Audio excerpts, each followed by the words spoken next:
Why? That question arises on its own when you look at yet another strange thing, like a massive rugged phone with a projector for $600, or headphones with an air purifier for $400. These kinds of products keep popping up, trying to test the market. And it makes sense. If one of them takes off, there's a big jackpot at stake. Only most of the time they don't take off. And usually such weird things don't have an answer to the question why. They're released, it's become clear that no one needs them, and they're quickly forgotten. That's what I thought about these kinds of monitors too. Cause after all, they're basically two glued together 27-inch panels. Curved, OLED, for $1100. How good it's to be wrong sometimes. There's definitely an idea behind it, and you can see it the moment you launch the right game. It's hard to convey on camera how it feels in person. Amazing, disorienting, immersive. With an idea. You can see it immediately. The display feels most of your peripheral vision, so the immersion in the game feels much stronger. And especially if you pick the right game. Because beyond the immersion, new details can reveal themselves. Details most people will never truly appreciate. You just have to try it. And I guarantee there are non-obvious games that will split your experience into before and after playing on Ultrawide. It's like buying good headphones for the first time and suddenly hearing details you never noticed before. You want to release on your entire music library, cause what if you missed important details in every song? Not in every. Almost everything I tried support a widescreen to some extent, and overall it works. Even 14-year-old Skyrim shows a noticeable difference, the world appears wider. Only stretched out UI and somewhat off weapon placement breaks the immersion a bit. I saw something similar in Stalker with the early patches, but for some reason I didn't record footage from that. At least I have this clip. The newer patches have already fixed it. Probably the biggest problem comes from the monitor's main advantage, its size. If a game doesn't let you move the interface closer to the center, then by default it ends up all the way at the edges of the screen. And those edges, they're somewhere very far from you.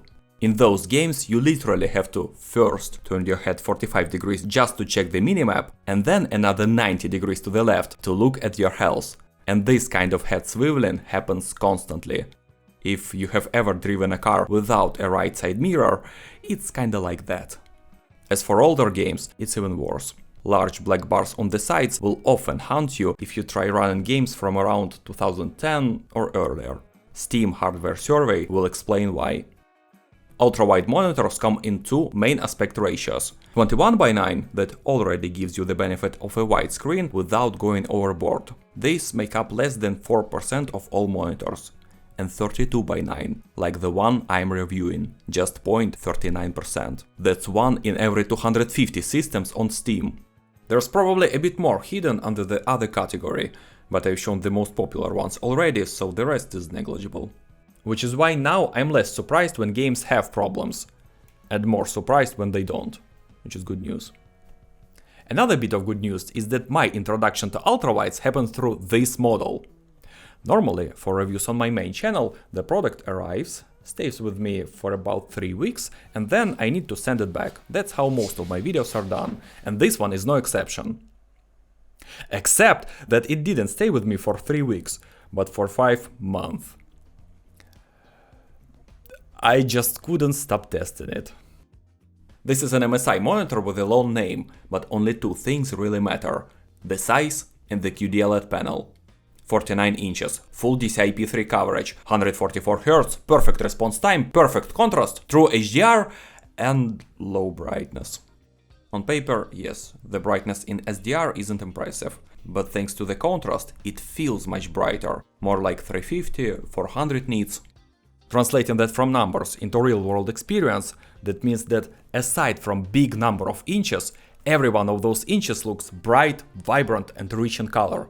And even if a game crops down to 16:9, well, you'll still get an amazing image, just smaller.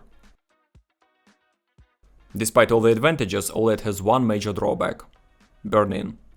Over time the image quality will degrade. It's a fact. The only question is when. To delay burn-in as much as possible, engineers are constantly improving panel manufacturing, so even without any software tricks, they are becoming more durable year by year. But there are also several built-in software processes working behind the scenes. There are two that stand out the most. First, the whole image shifts by a few pixels every few minutes. This forces the picture to refresh subtly. But I had no idea how much it actually moves. Just look at how far the desktop icon traveled in 10 to 15 minutes. You only notice it in time-lapse. In real life, it's barely noticeable. Second, every 4 hours a prompt pops up on the screen suggesting you run a panel maintenance cycle. In older firmware versions, if you ignored it 4 times in a row, so 16 hours without maintenance, it would just start the cycle on its own, which means turning off the monitor for about 10 minutes. I found that out the hard way.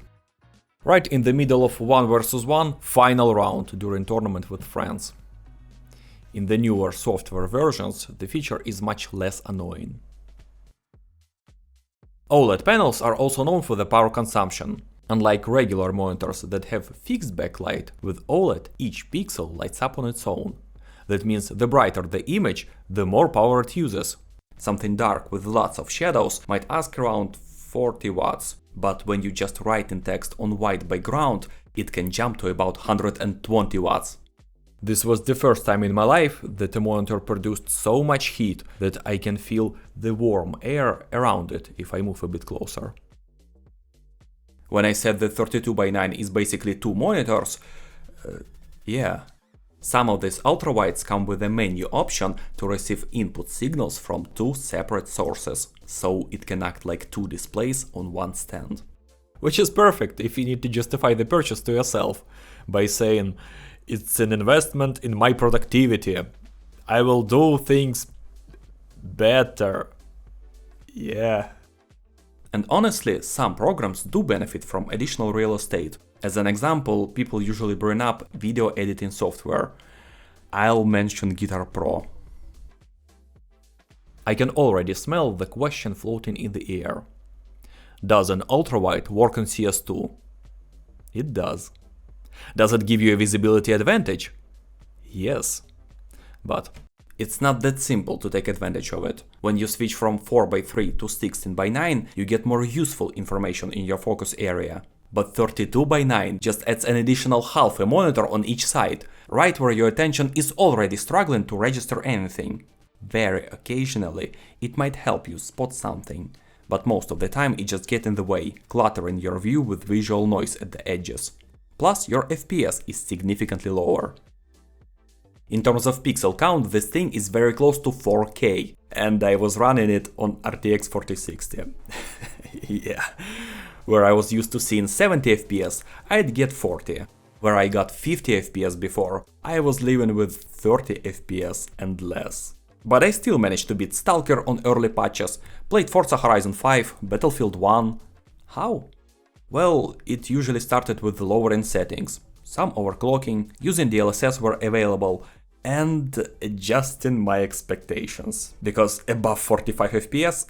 Nah, I barely saw it. And that's fine, because all that beauty was worth it. Although, let's be real, if you've already found $1,000 for the monitor, you might want to find the 5070 Ti too. I'm not finished. This thing is like 120 centimeters long. You know what other thing is 120 centimeters long? My desk. So the monitor sat right in the front of the tweeters of my speakers. Guess what that did to the sound quality? Exactly. Web browsing looks worse. Period. Some sites don't look that bad, especially if the UI stays centered. Then you just get a lot of empty space on the sides. But others with everything moved to the left, awful. Especially Japanese auction sites. By now, none of these drawbacks are that scary. Honestly, it's weird more people haven't bought an ultrawide. Weird. Entry-level models start from about $170, and by $250 there are plenty of options to choose from. But there's a catch. A noticeable number of those entry-level models are VA panels. Thanks, I'm not interested. 75 Hz? Not serious. Let's start with at least 120 Hz. Yeah, And that's how you end up in a situation where there are a few acceptable options, but basically $500 is the bottom of the barrel. Scroll a bit, now it's $700, and suddenly you're dangerously close to $1,000. Meanwhile, the same specs minus ultrawide can be had for what? A quarter of the price? Every single aspect of this monitor comes with some kind of cork. Every step toward buying one makes more and more people opt out, and the hardest step is the price. But it is absolutely worth trying at least once. At a store, at a friend's place, at an expo, somehow. Because in some games the difference is so big that now I see regular monitors as an outdated standard people are only sticking to out of habit. Because out of all the products I've ever featured in my videos, the Ultrawide takes second place in terms of the emotions it brought to me. It beat the 5090, it beat the MSI Titan. Only one thing felt better: the gaming projector on the roof of my previous car. Someday I'll buy myself an Ultrawide. Not for this apartment, not for this desk, not for $1,000, not with an RTX 4060. But it will happen.